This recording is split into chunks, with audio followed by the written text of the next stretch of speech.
In second module हम जानेंगे ईटीएमएफ से रिलेटेड कुछ बेसिक कंसेप्ट के बारे में, like ETMF plan, good documentation practice and so on.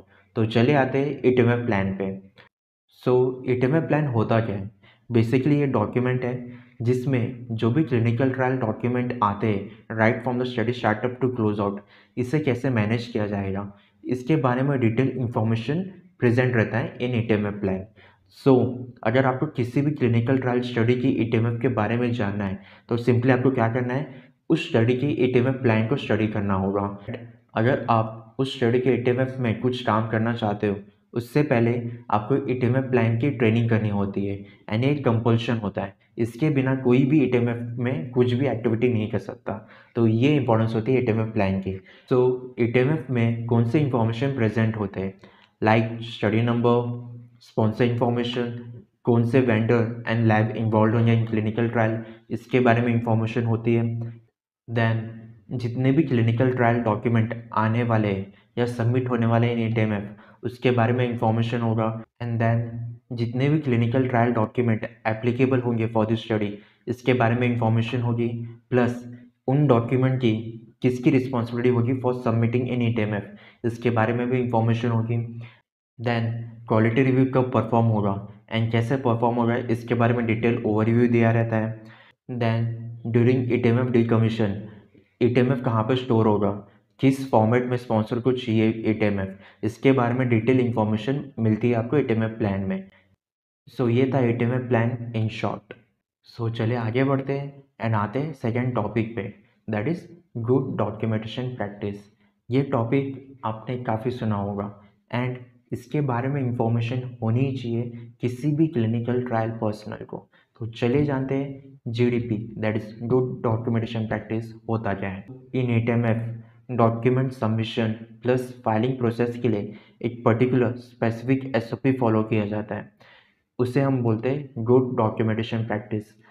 So clinical trial data की इंटीग्रिटी प्लस उसकी क्वालिटी मेंटेन रहे एंड ऑल्सो सबसे इम्पॉर्टेंट, किसी भी पेशेंट की सेफ्टी कॉम्प्रोमाइज़ ना हो। तो इसलिए किसी भी ईटीएम स्पेशलिस्ट या अदर स्टडी पर्सनल को गुड डॉक्यूमेंटेशन प्रैक्टिस फॉलो करना कंपलसरी है। एंड ये प्रोसेस को फॉलो करने के लिए बेसिकली दो क्राइटेरिया है, that is ALCOA and ALCOA plus. So what is ALCOA and ALCOA plus, चले जानते हैं। So ALCOA stand for A for attributable, L for legible, C for contemporaneous, O for original and A for accurate.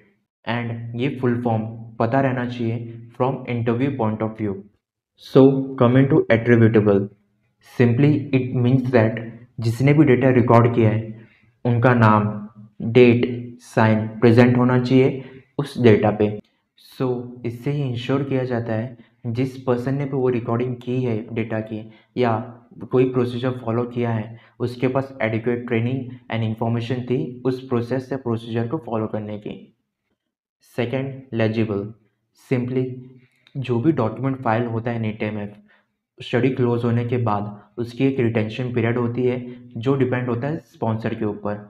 अगर sponsor demand करता है कि जो भी ईटीएमएफ पे डॉक्यूमेंट फाइल हुए वो रिटेन करना है for the period of 5 years, तो डेफिनेटली उन 5 ईयर्स तक वो डॉक्यूमेंट रीडेबल स्टेटस में होना ही चाहिए। अगर वो रीडेबल नहीं है तो ये मेजर नॉन कंप्लायंस होता है। एंड मोस्टली जो भी ईटीएमएफ में इलेक्ट्रॉनिक फॉर्मेट में डॉक्यूमेंट फाइल होता है, सो ये इशू होने का चांसेस काफ़ी कम हो जाता है in ETMF as compare to TMF.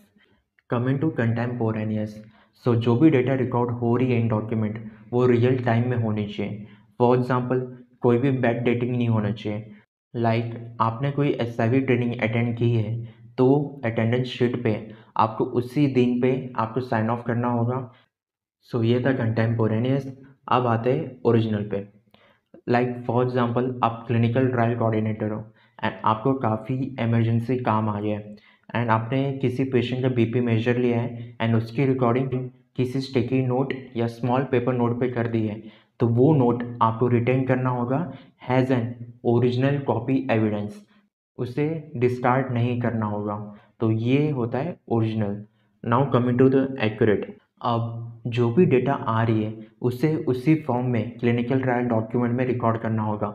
उसमें किसी भी फॉर्म की मैनिपुलेशन नहीं करनी होगी, सो दैट एक हॉनेस्ट पिक्चर आए क्लिनिकल स्टडी की। सो ये था अल्कोआ। एंड अब आते हैं अल्कोआ प्लस पे। एंड इन अल्कोआ प्लस में 4 एडिशनल क्राइटेरिया हैं to ensure good documentation practice, that is complete, consistent, enduring and available. Coming to the complete, अब जो भी क्लिनिकल ट्रायल डॉक्यूमेंट है उसमें जो भी रिक्वायर्ड सेक्शन है वो कंप्लीट होना चाहिए, कोई भी रिक्वायर्ड सेक्शन ब्लैंक नहीं होना चाहिए, सो दैट जितने भी चेंजेस हुए डॉक्यूमेंट में उसका एक ट्रेल प्रेजेंट हो फॉर ऑडिट और इंस्पेक्शन पर्पस। एंड किसी भी रीज़न की वजह से डॉक्यूमेंट वर्जन चेंज हो रहा है, like from version 1 to version 2, तो जो भी प्रीवियस वर्जन है उसे डिस्कार्ड नहीं करना है। Coming to the second criteria, that is जो भी डेटा रिकॉर्ड होगी इन क्लिनिकल ट्रायल डॉक्यूमेंट वो एक परफेक्ट क्रोनोलॉजिकल ऑर्डर में होना चाहिए। And coming to the third criteria, that is entering, so जो भी डेटा रिकॉर्ड की गई है इन क्लिनिकल ट्रायल डॉक्यूमेंट वो अवेलेबल होना चाहिए throughout the retention period. And finally last criteria, available, so जो भी डेटा रिकॉर्ड की गई है इन क्लिनिकल ट्रायल डॉक्यूमेंट उसे एक्सेसिबल होना चाहिए to the required authorize personal जब भी उन्हें रिक्वायर्ड हो। सो ये था अल्कोआ प्लस। होप करता हूँ आपको अल्कोआ एंड अल्कोआ प्लस के बारे में काफ़ी अच्छा इंफॉर्मेशन मिला हो फ्रॉम दिस सेकेंड मॉड्यूल।